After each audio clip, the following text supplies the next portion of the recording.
Hello guys, welcome back to my cooking channel delight home plate. આજે આપણે તૈયાર કરવાનું છે પ્રોટીનથી ભરપૂર અને એકદમ ટેસ્ટી અને હેલ્ધી તેવા બાજરીના લોટના થેપલા. તો સૌપ્રથમ અહીં આપણે ઝીણો દળેલો બાજરીનો લોટ લઈ લેવાનો છે. અહીં મેં 2 થી 3 વાટકી જેટલો બાજરીનો લોટ લઈ લીધો હતો. અહીં તમે ઘઉંનો લોટ પણ એડ કરી શકો છો, પણ અહીં મેં ખાલી બાજરીનો લોટ જ એડ કર્યો હતો. ત્યાર પછી તેની અંદર આપણે ઝીણી સમારેલી મેથીનો ઉપયોગ કરવાનો છે. તો અહીં મેં લીલી મેથીનો ઉપયોગ કર્યો છે. તમે જોઈ શકો છો તે રીતે આ એકદમ ટેસ્ટી અને એકદમ ભરપૂર પ્રોટીનથી હોય છે. ત્યાર પછી આપણે બધા જ મસાલા એડ કરવાના છે. અહીં આપણે 1 બાય 1 કરીને બધા જ મસાલા એડ કરવાના છે. તો અહીં મેં આદુ મરચાંની પેસ્ટ એડ કરી દીધી હતી. જો તમારે તીખાસમાં ઓછા જોઈતા હોય તો તમે આદુ મરચાંની પેસ્ટને સ્કીપ પણ કરી શકો છો, પણ અહીં આદુ મરચાંની પેસ્ટ એકદમ ટેસ્ટી અને એકદમ યમ્મી ટેસ્ટ આપે છે. ત્યાર પછી અહીં મેં થોડા તલ એડ કર્યા હતા. જો તમારે તલની ક્વોન્ટિટી વધારે રાખવી હોય તો તમે વધારે ઓછાની ક્વોન્ટિટી તમે મેનેજ કરી શકો છો.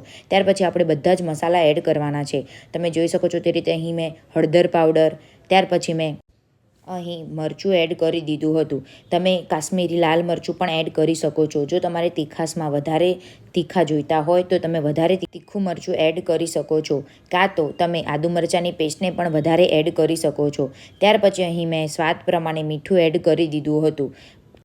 અહીં ટેસ્ટને ઇન્હેન્સ કરવા માટે મેં લીંબુનો રસનો ઉપયોગ કર્યો છે. તો અહીં મેં અડધું લીંબુના રસનો ઉપયોગ કર્યો છે. જો તમારી લોટની ક્વોન્ટિટી વધારે હોય તો તમારે એક આખું લીંબુનો રસ એડ કરી દેવાનો છે. અહીં મારા લોટની ક્વોન્ટિટી એકદમ ઓછી હોવાથી અહીં મેં અડધું લીંબુનો રસ એડ કર્યો છે. ત્યાર પછી આપણે તેને બરાબર રીતે મિક્સ કરવાનું છે.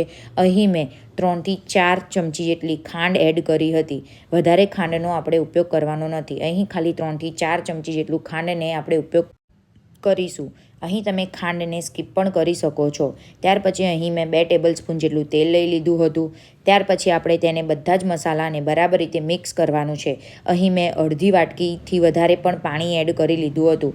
હવે તમારે લોટને એવી રીતે બાંધવાનો છે કે ના વધારે ઢીલો થાય કે ના વધારે કઠણ. અહીં આપણે સોફ્ટ લોટ રાખવાનો છે, જે આપણે રોટલી માટે વણીએ છીએ તે રીતે. ત્યાર પછી આપણે તેને બરાબર રીતે વણી લઈશું અને આપણે તેને શેકવા માટે તૈયાર કરી દઈશું. તો અહીં મેં 2 બાજુ સારી રીતે શેકી દીધું હતું. ત્યાર પછી અહીં મેં થોડું 2 થી 3 ટેબલસ્પૂન જેટલું તેલનો ઉપયોગ કરીને તેને બરાબર રીતે શેકી દીધું હતું. એકદમ ટેસ્ટી અને એકદમ હેલ્ધી એવા આ બાજરીના લોટના થેપલા તૈયાર છે. તમે તેને ચા સાથે પણ જમી શકો છો. આ થેપલા 2 દિવસ સુધી તમે ખાઈ શકો છો. એકદમ ટેસ્ટી અને એકદમ હેલ્ધી રેસીપી જોવા માટે અમારી ચેનલને સબસ્ક્રાઈબ કરો. Thank you.